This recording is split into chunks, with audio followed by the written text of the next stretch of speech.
আপনি যদি in principal একটা জিনিস বোধ করেন যে এইটা আমার দল, আমরা একমত না, আমরা এটা করব না, সেটা তো ন্যাশনালি বলতে হবে। কারণ এই বলাটার উপরেই তো জনগণ ভোট দিচ্ছে আপনাকে। শুধু নির্বাচনটা আদায় করার বিষয় তো এখানে না, জনগণের ভোটের কোশ্চেন তো এখানে জড়িত। তাহলে যেই জনগণ হ্যাঁ ভোট দিয়েছে, যেই জনগণ 4.25 কোটি আপনার ধানের শেষে ভোট দিয়েছে, তারা আসলে আপনাদেরকে ভোট দিত কিনা? অতএব সেই জায়গাতে এটা তো প্রচ্ছন্নভাবে একটা রাজনৈতিক জালিয়াতি হয়ে যাবে আর কি। যেই অভিযোগটি উঠছে বিএনপির বিরুদ্ধে, যে বিএনপি রাজনৈতিকভাবে প্রতারণা করেছে, আসলে যেই ত্রিমুখী প্রতারণা চলছিল দীর্ঘ 18 মাস ধরে, তখন বিএনপির পক্ষে আর কি করা সম্ভব ছিল? মুক্তিযুদ্ধের সপক্ষের একটি দল হিসেবে বিএনপি তখন বাংলাদেশের যে মুক্তিযুদ্ধের মাধ্যমে পাওয়া যে সংবিধান, সেইটাতেই আস্থা রেখে তারা বাংলাদেশের যে গত 50-55 বছরের যে অগ্রগতি, সেটাকেই ধারাবাহিকতা হিসেবে তারা এগিয়ে নিয়ে গেছে।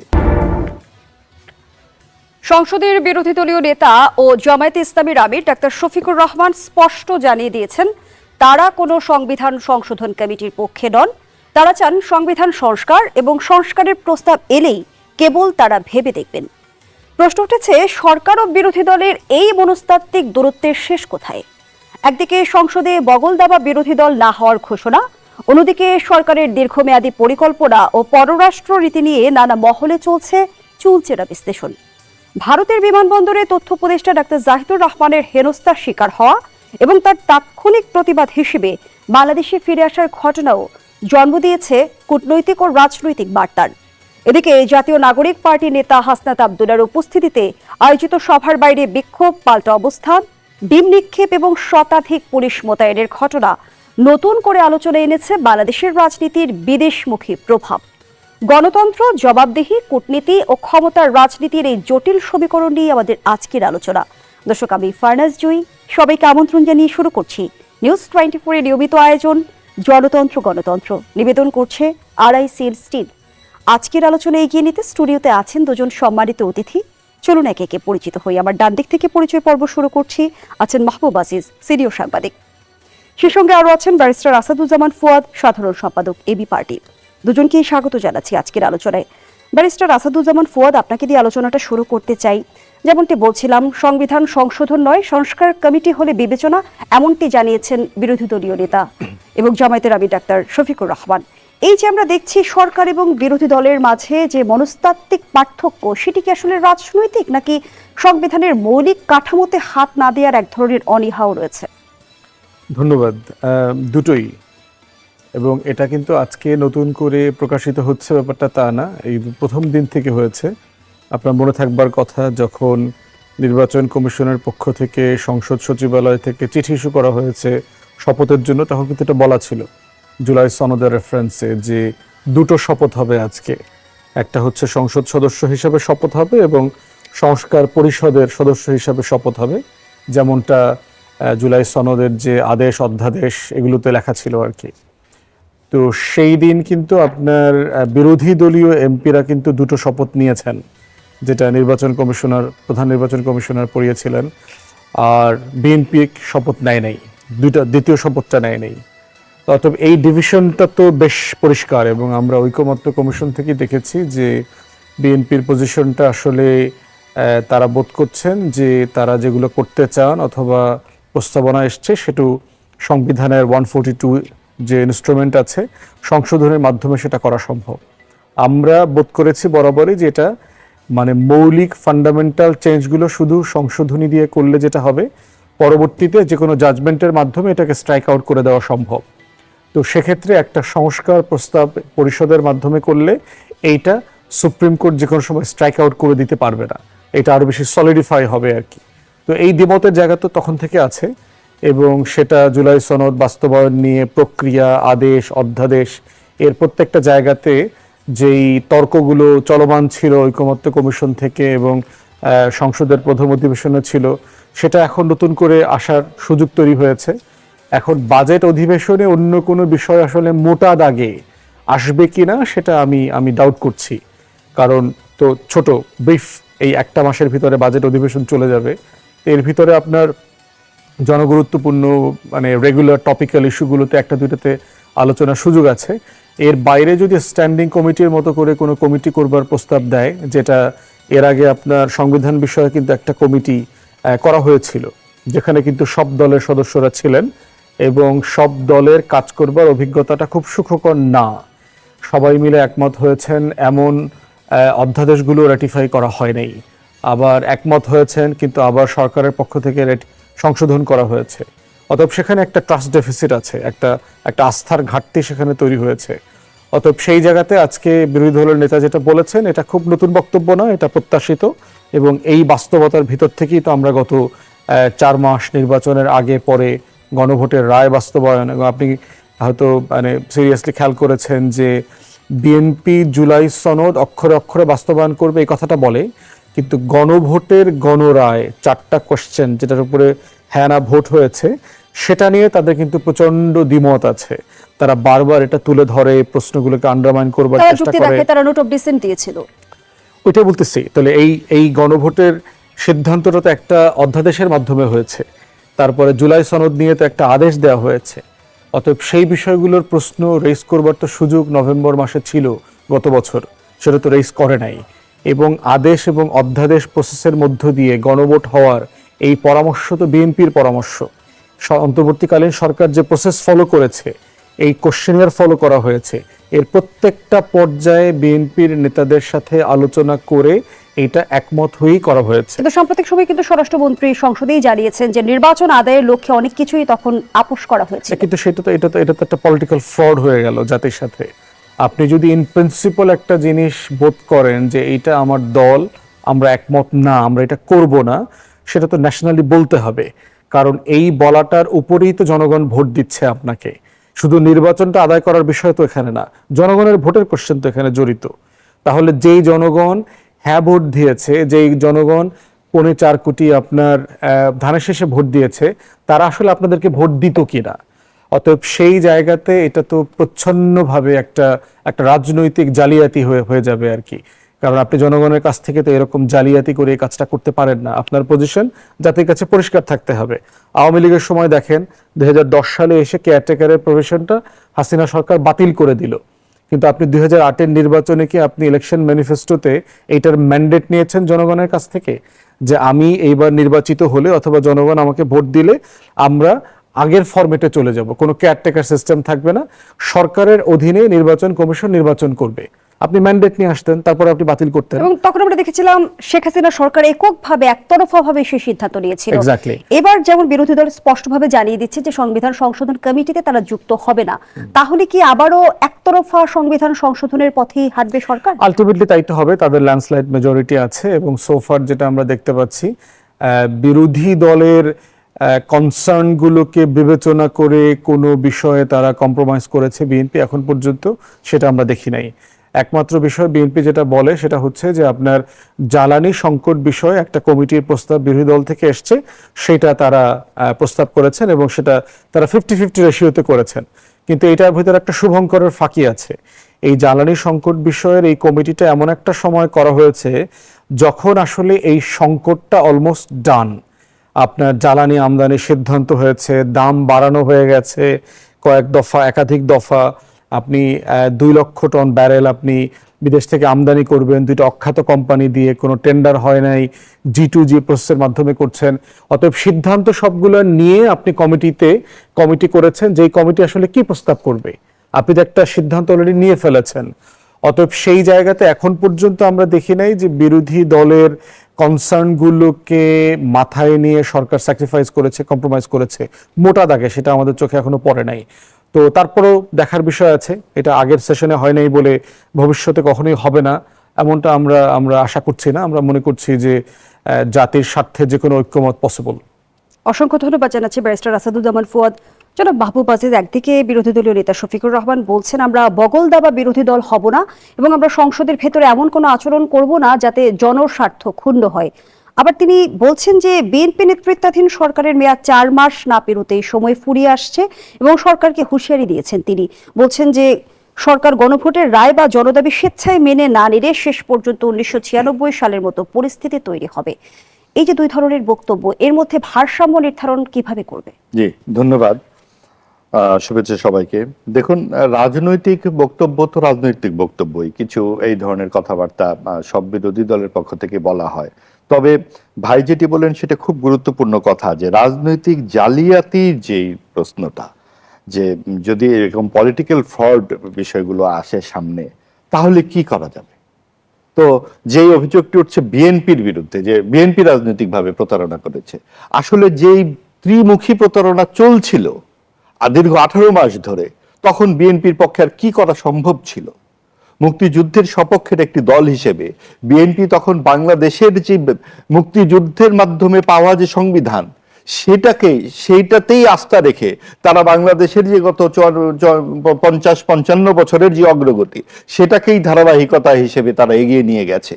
কারণ আজকে আমরা যেখানে দাঁড়িয়ে আছি, একটি ব্যর্থ রাষ্ট্র পাকিস্তানের দিকে তাকিয়ে দেখুন, আমরা তাদের থেকে গড়ায় দ্বিগুণ বাড়িয়ে দিয়ে ফেলেছি, এবং আমাদের যে সক্ষমতা, সেটা বিভিন্ন দেশ বিদেশে এটা প্রশংসিত হয়েছে। কাজেই আপনি দেখুন যে বিড়ালটি সাদা না কালো, এইটার চেয়ে বড় কথা বিড়ালটি কি ইঁদুর খায় কিনা। আপনি আজকে যে সংবিধান এখানে আছে, সংবিধানের সমস্যাটা কোথায়? আপনার আজকে তো আমরা কথা বলতে পারছি, লিখতে পারছি, বা আগামীতেও হয়তো পারবো, কিন্তু আপনি বলেন যে এই যে 17 বছর যেটা নিয়ে আমাদের এত অভিযোগ, সেই সময়ে যে পরপর 3টা নির্বাচন যে হয়ে গেল, রাতের বেলা হলো কিংবা এককেন্দ্রিক হলো, 154টাতে একা একা করা হলো, এগুলো কি সংবিধানের কোথাও লেখা ছিল? এবং 10 বছর যখন এরশাদ সাহেব এখানে শাসন করলেন, সামরিক শাসনের চালু রাখলেন, সেটা সংবিধানের কোথায় লেখা ছিল? অর্থাৎ সংবিধানে কি লেখা থাকবে না থাকবে, তার চেয়ে তো বড় কথা আপনি কতখানি গণতান্ত্রিক আচরণ অনুশীলন করছেন, কতখানি মানুষ কথা বলতে পারছে, জবাবদিহিতার আওতায় আসছে। আপনি কি এই 18 মাসে জবাবদিহিতার আওতায় এসেছিল বাংলাদেশের মানুষ? আপনি কি দেখেছেন সেখানে মব সন্ত্রাসের মাধ্যমে কি হয়েছিল সেই দেশে? এবং এই যে আপনি কথায় কথায় মব সন্ত্রাস, এখানে সেখানে আপনার আইন শৃঙ্খলা নিজের হাতে তুলে নেওয়া, আপনার একটা জবাবদিহিতার যেই একটা পরিবেশ, সেটাকে সম্পূর্ণ পর্যুদস্ত করে ফেলা, এটা তো কোনো সংবিধানে লেখা ছিল না। কিন্তু সরকার যখন নিষ্ক্রিয় হয়, সরকার যখন কাউকে প্রশ্রয় দেয়, সরকার যখন বিভাজিত রাজনৈতিক সংস্কৃতি লালন করে, তখন কিন্তু আসলে আর এই সংবিধানগুলো লাগে না।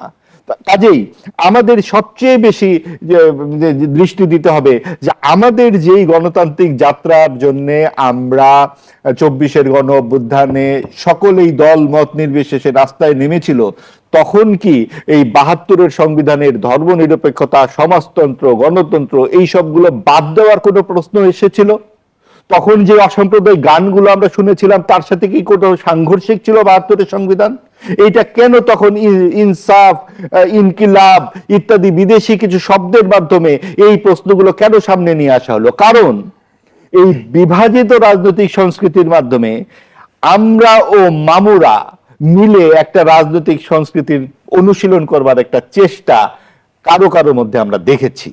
বিশেষ করে যাদের ভোট 4 থেকে 7% বিরোধী দলের, এই ভোট এসে দাঁড়িয়েছে 36 ভাগে। সেটা কি করে হলো? সেটা সেই অন্তর্বর্তীকালীন সরকার একটা পটভূমি তৈরি করেছে এবং এক ধরনের মাঠ প্রস্তুত করেছে, যেইটা একটা অন্তর্ভুক্তিমূলক নির্বাচন তারা হতে দেয়নি।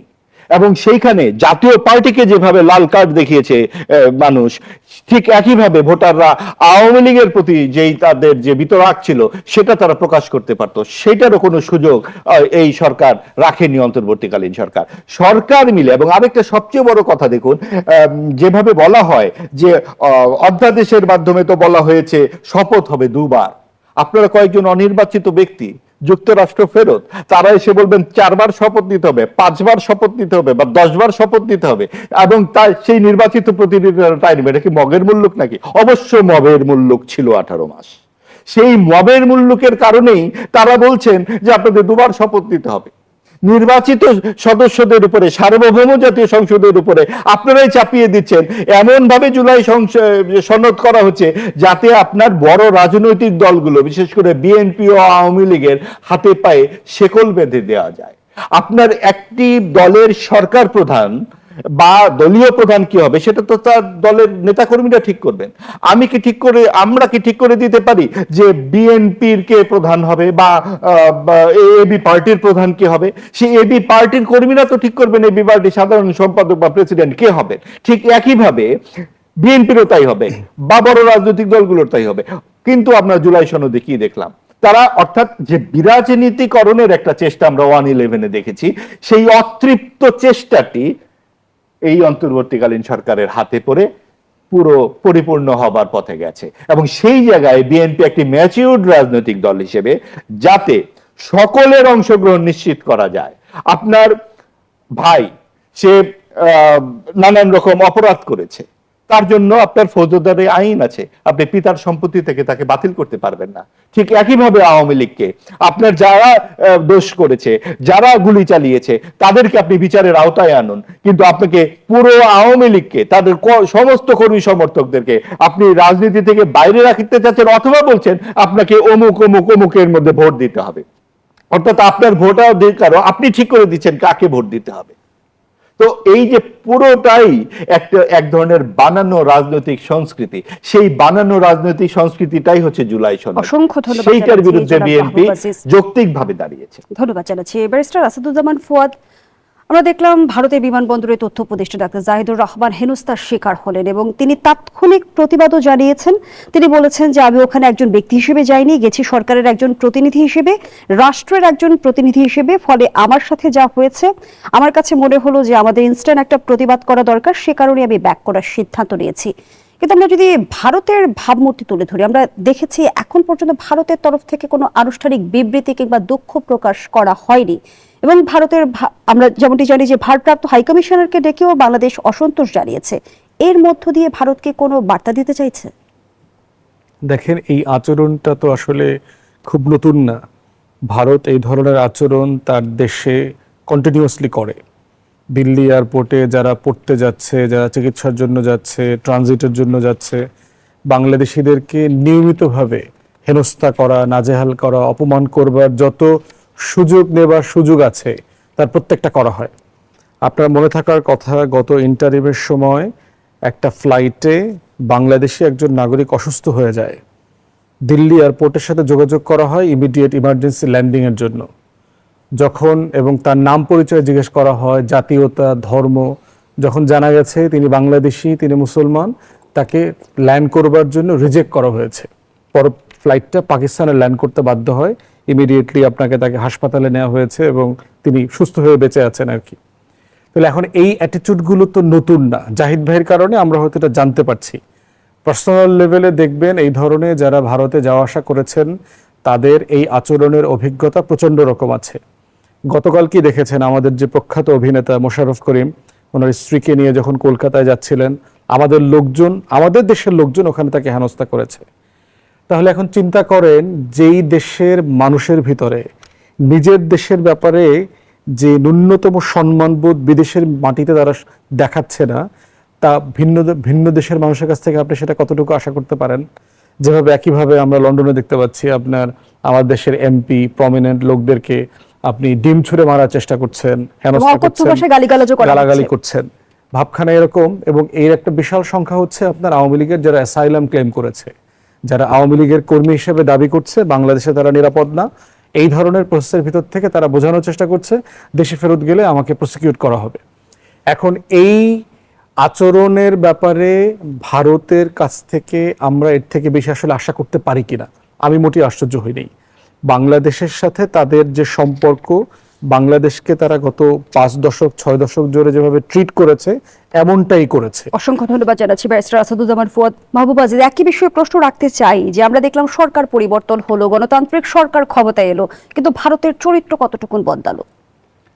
আচ্ছা, ভারতের চরিত্র কতটুকু বদলালো এটা তো এই জাজমেন্টে যাবার আগে আমাদের নিজেদের চরিত্র কতটুকু বদলেছে। এই কারণে প্রশ্নটি করছি, কারণ আমরা যখন অন্তর্বর্তীকালীন সরকার ক্ষমতায় ছিল, ভারত কিন্তু বারবার বলেছে তারা গণতান্ত্রিক সরকারের সঙ্গে সম্পর্ক উন্নয়নে ভূমিকা রাখবে বা সেখানে কাজ করবে।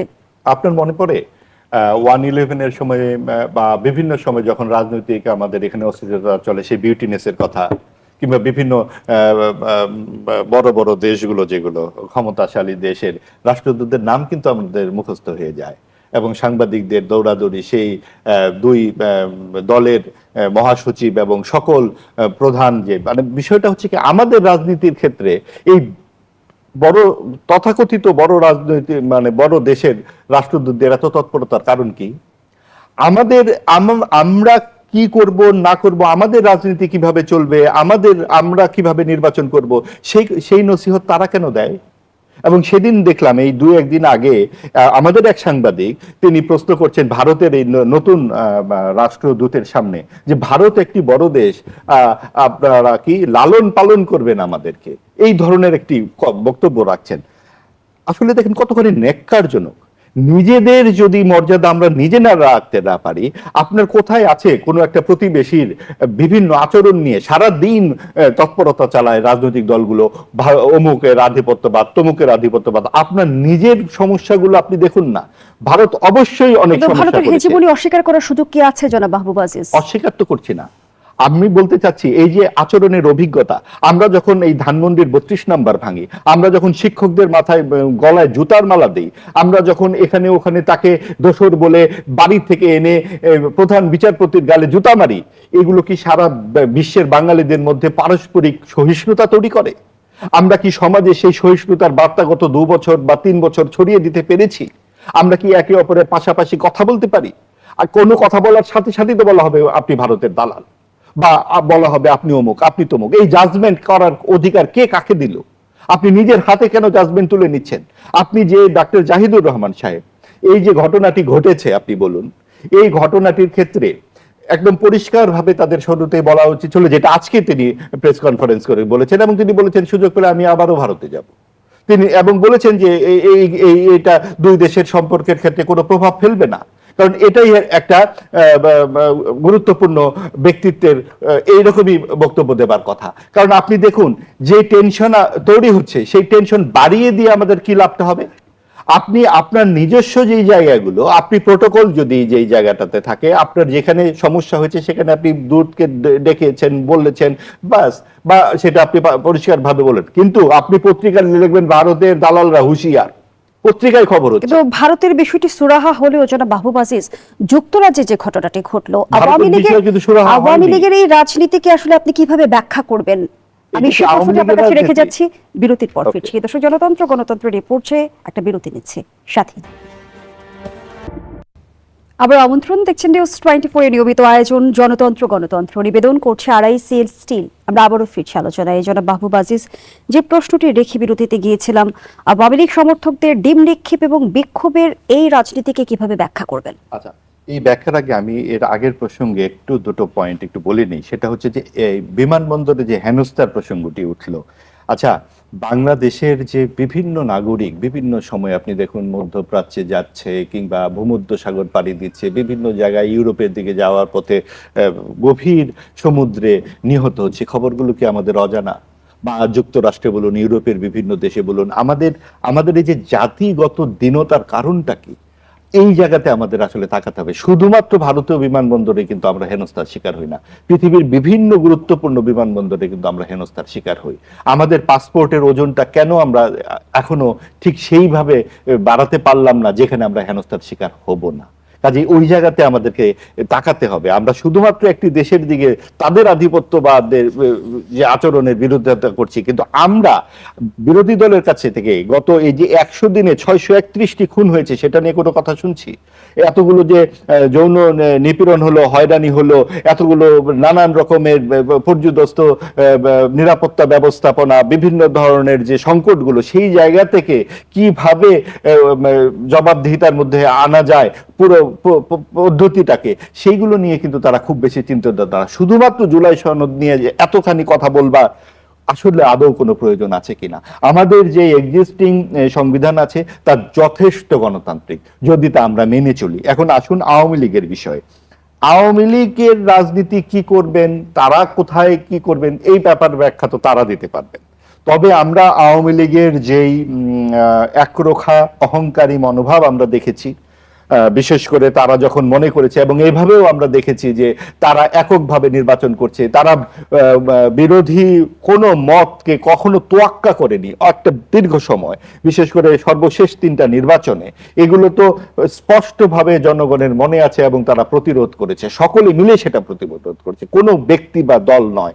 কাজেই এই যে প্রতিরোধের পর আওয়ামী লীগ কোন ভাবে নিজেদেরকে সক্রিয় করবে, কি প্রক্রিয়ায় তারা রাজনীতিতে আসবে, এটা অবশ্যই তাদের ভাবনা। এখন ডিম যারা নিক্ষেপ করছে সকলেই আওয়ামী লীগের কিনা এটা নিয়েও আমার সন্দেহ আছে, কারণ আমি যাদের ছবি দেখলাম বিভিন্ন অভিনেতা, এই অভিনেতারা আসলে আদৌ কখনো আওয়ামী লীগ করেছেন কিনা আমি সেটা জানি না।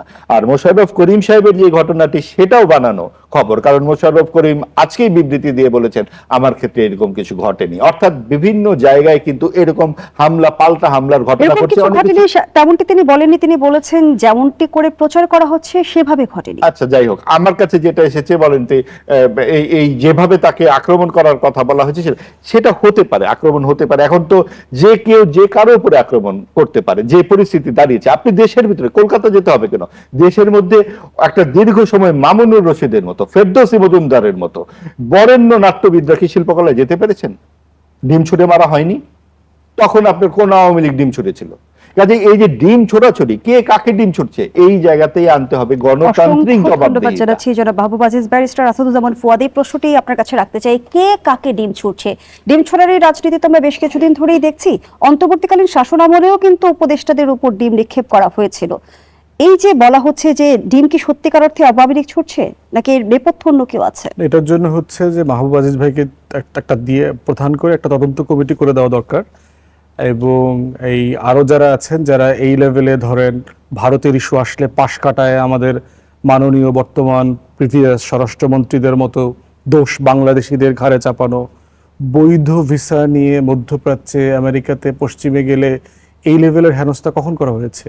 আপনি আমেরিকাতে যান, বৈধ ভিসা নিলে আপনি ওখানে চ্যালেঞ্জ করতে পারবেন, ইমিগ্রেশন আইন আছে, আপনাকে বের করে দেওয়ার জন্য আপনার ওখানে রাইটের প্রোটোকল আছে, যেখানে আপনার স্টেট লেভেলের গেস্ট যাচ্ছে, সরকারকে জানিয়ে যাওয়া হয়েছে, লিখিতভাবে বলা হয়েছে, ভিসা নেওয়া হয়েছে, কিন্তু সেইখানে দেখবেন দোষটা ঘোরায় ফিরায় কোনোভাবে বাংলাদেশিদের উপর যদি চাপায়া দেওয়া যায়, হ্যাঁ ওরাই তো মাদক ব্যবসা করে, ওরাই তো গরু চোর, ওরাই তো ক্রস বর্ডার এইটা সেটা করে, ওরা অবৈধভাবে যায় কেন, সীমান্তের ওই পারে 0 পয়েন্টে কেউ মারা গেলে সেটা সীমান্ত হত্যা বলা যাবে না, ঘুরায় ফিরায় নিজের দেশের নাগরিকদেরকে ছোট করা, সেটা এমন একটা সময় যখন ইস্যুটা হচ্ছে ভারত, যখন ইস্যুটা হচ্ছে আওয়ামী লীগ।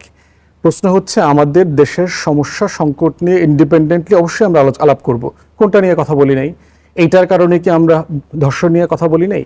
এইটার কারণে কি আপনারা টিআইবির বাংলাদেশের আইনশৃঙ্খলা পরিস্থিতির অবনতি নিয়ে কথা বলেন নাই? এটাকে বাদ দিয়ে কি আমরা অন্য বিষয় নিয়ে কথা বলছি? ব্যাপারটা এরকম না। তাহলে এই যে ঘুরায় ফিরায় ভারতকে জবাবদিহিতার আওতায় আনা, ভারতের ব্যাপারে ভারতের পলিসির সমালোচনা করা, এইটাকে প্রশ্নবিদ্ধ করা হচ্ছে আমার দেশের নিরপরাধ সীমান্তবাসী জনগোষ্ঠীর অধিকারকে ক্ষুণ্ণ করে। আবার ডক্টর জাহিদ তো ওই 468 নম্বর পিলার দিয়ে রাত 2টা-2:30টার সময় অবৈধভাবে ভারতে ঢোকেন নাই, অতএব ওনাকে কেন হেনস্থা করতে হবে? অতএব সেই জায়গাতে আমাদের দেশপ্রেম, আমাদের জাতীয়তাবাদী পজিশন ডিমান্ড করে যে আমরা আমাদের মর্যাদার প্রশ্নটা রাখবো। ঠিক ইকুয়ালি অবৈধভাবে যারা বিভিন্ন দেশে ভূমধ্যসাগর পাড়ি দিচ্ছেন সেটা আলোচনা আপনি করেন, যে কেন মানুষ অবৈধভাবে যাচ্ছে, কেন বাংলাদেশে এমপ্লয়মেন্ট ক্রিয়েট হচ্ছে না, দালালরা কোথায় পাঠাচ্ছে, রাশিয়াতে পাঠাচ্ছে ওয়ার্কের কথা বলে, যুদ্ধের জন্য আপনার ইউক্রেন ফ্রন্টে পাঠিয়ে দিচ্ছে। আজকে দেখলাম 2জন বাংলাদেশি সেখানে খুন হয়েছে। আপনি এটা আলাদা করে কথা বলেন, কিন্তু ভারতের প্রশ্ন আসলে এটা আপনি সাইড লাইনে দিয়ে আলাপ করার তো যৌক্তিকতা আমি দেখতে পাচ্ছি না। প্রত্যেকটা বিষয় যেটা আলাপ করা হয়েছে, প্রত্যেকটা বিষয় আলাদা করে আমরা নিজেরা কথা বলছি, সবসময় আমরা কথা বলে যাব। ডিমের প্রশ্ন হচ্ছে, দেখেন সারা দুনিয়াতেই পলিটিশিয়ানদেরকে যাদেরকে আপনি পছন্দ করেন না, ডিম মারা, ময়দা মারা, এটা একটা কালচার আছে। কিন্তু প্রশ্ন হচ্ছে আমরা আগের আমলেও এটা দেখেছি, আমি নিজেও দেখেছি। ধরেন বিএনপির নেতাকর্মীরা, আওয়ামী লীগের লোকরা, মন্ত্রীরা যখন হাসিনা সহ যাইতো, জুতা ছুঁড়ে মারা, হাসিনার হোটেল ঘেরাও করে সেটা করা, যে জিনিসটাকে পার্সোনালি এই লেভেলে আমরা কখনো সাপোর্ট করি না। প্রতিবাদ করতে হবে যে দেশে থাকেন সেই দেশের কাঠামোর ভিতরে থেকে প্রতিবাদ করেন। তো বহির্বিশ্বে এই সংঘর্ষ, এই ডিম নিক্ষেপ কি বার্তা দিচ্ছে? বার্তা দিচ্ছে বাংলাদেশ সম্পর্কে খারাপ ধারণা হচ্ছে, এবং এইটা কন্টিনিউয়াসলি সব রাজনৈতিক দলের নেতাকর্মীরাই বিভিন্ন সময় করে আসতেছে। এটার কারণ হচ্ছে দেশে গণতান্ত্রিক মূল্যবোধের চর্চা নাই। আপনি কোনটা বলতে পারবেন, কতটুকু করতে পারবেন, কতটুকু সীমা আপনার আছে, আপনি এইটা শব্দেরটা শব্দ দিয়ে শেষ করবেন না, শব্দেরটা আপনি গায়ে হাত তোলাতুলি পর্যন্ত চলে যাবেন, আপনি খুন খারাপি পর্যন্ত চলে যাবেন।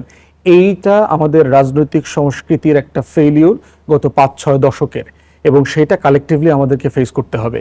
কারণ দিন শেষে এই যে কাজগুলো করা হচ্ছে, বাংলাদেশের লোকাল পলিটিক্সটা কিন্তু ব্রিটিশরা বুঝতে পারছে না যে এখানে এটা কতটা মানে বিটার পলিটিক্যাল রিয়েলিটি তৈরি হয়েছে। সে কিন্তু পুরোটা দেখতেছে পক্ষে বিপক্ষে সবাইকে, এইটা একটা বাংলাদেশি পিপল, এরা খুবই ডিস্টার্বিং, এরা বিভিন্ন ইস্যুতে এরকম পক্ষে বিপক্ষে ঝামেলা টামেলা করে। সে কিন্তু গোটা দাগে দেশের প্রশ্নে চলে যাবে, দেশি লোকদের প্রশ্নে চলে যাবে। এবং এই অতি উৎসাহী লোকদেরকে আমরা দেখেছি সবসময় যে আপনার ওই যে হাসিনার গাড়ির উপরে জুতা মারছে, ডিম মারছে, ছবি তুলতেছে, এইটা আবার তার অ্যাসাইলাম অ্যাপ্লিকেশনের জন্য কোর্টে তুলতেছে। এবং এরা যে খুব রাজনৈতিকভাবে অ্যাক্টিভ কর্মী তাও কিন্তু না, আপনার সুবিধাবাদী কর্মী আছে যারা তখন অ্যাসাইলামের জন্য এক এক দলের নেতাকর্মী সাজে। এবং এইটা কিন্তু ফাংশনাল হয় না। এই ভিডিওগুলো পুলিশও তো রাখে, পুলিশও তো আইডেন্টিফাই করে, ইনভেস্টিগেট করে। দিন শেষে দেশের মর্যাদা ক্ষুণ্ণ হয়। প্রতিবাদ করেন, প্রতিবাদের ন্যায্য ভাষা আছে, ব্যানার নিয়ে দাঁড়ান, আপনি প্ল্যাকার্ড নিয়ে দাঁড়ান, সারা দুনিয়াতে যে গণতান্ত্রিক প্রতিবাদের ভাবে। ভাষা আছে ওই দেশে থাকেন, যেই দেশের কালচারটাকে, প্রতিবাদের অসংখ্য ধন্যবাদ কালচারটাকে জানাচ্ছি ধরে নিয়ে ব্যারিস্টার প্রতিবাদটা আসাদুজ্জামান করেন। ফুয়াদ। হাসনাত, সাদেক কায়ুম, নাবিলা যারা গেছেন সবার ব্যাপারে প্রতিবাদ করা যাবে। আপনি ন্যায্য গণতান্ত্রিক মূল্যবোধকে ধারণ করে প্রতিবাদ করেন, দেশের যেন বদনাম না হয়। ধন্যবাদ জানাচ্ছি। জনাব মাহবুব আজিজ, ছোট্ট করে একটু জানতেই চাই যে ডিম নিক্ষেপকারীদের মূল টার্গেট কি জুলাই যোদ্ধারা কিনা? না, তা তো নাই। কারণ দেখুন যে জুলাই যোদ্ধা তো সকলেই, অনেকেই, এবং সেই জায়গাতে এই এই কয়েকজন তো না। একটা পর্যায়ে দেখা গেল যে সাম্প্রদায়িক দলগুলো, ডানপন্থী দল, এরা জুলাইয়ের স্টেক হোল্ডার হয়ে গেল এবং তাদের দাবিটা তারাই জুলাই বাস্তবায়ন করছে। কথাটা তো সত্য নয়। এবং সেই জায়গাতে সকল দল মত নির্বিশেষে মানুষের অংশগ্রহণ ছিল। সেটা এখনো আমরা যে কোনো পত্রিকার ওয়েবসাইটে গিয়ে আপনি ওই আগস্টের, জুলাইয়ের পত্র পত্রিকায় লেখালেখিগুলো খুঁজলেই আপনি পাবেন। আজকে যারা আমরা এখন কথা বলছি তাদের লেখাগুলোও তখনকার লেখা আমরা কি বলেছি সেটাও পাওয়া যাবে, কোনো কিছু হারায়নি। আর এই যে ব্যাপারগুলো আপনি আসছে দেখুন, এই যে গালাগালির সংস্কৃতিটা, ভাইয়ের কথাগুলো শুনতে খুব ভালো লাগলো। পরমত সহিষ্ণুতা, অন্তর্ভুক্তিমূলক সমাজ, আরেকজনের কথাটাকে শোনা, কিন্তু জাজমেন্ট না করা। আমি কিন্তু একবারও বলি নাই ভাইকে প্রধান করে এটা করে দিতে হবে অথবা